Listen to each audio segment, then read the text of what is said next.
natao tsinontsinona so ny laviny olona izy lehilahy ory sady zatra fahoriana ary tahaka izay tsy tian'ny olona ho ajerena akory izy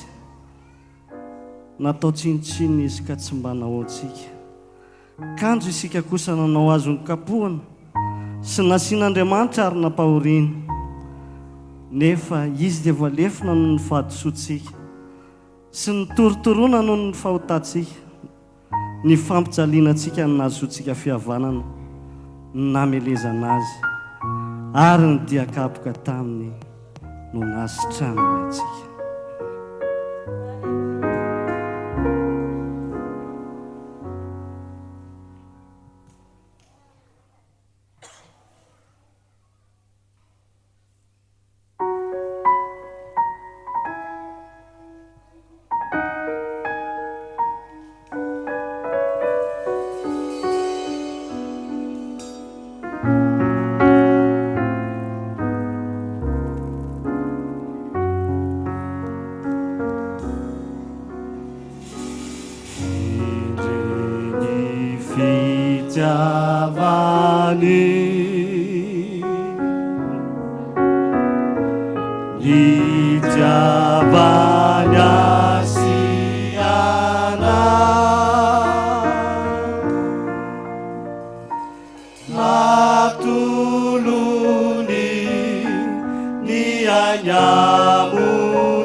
See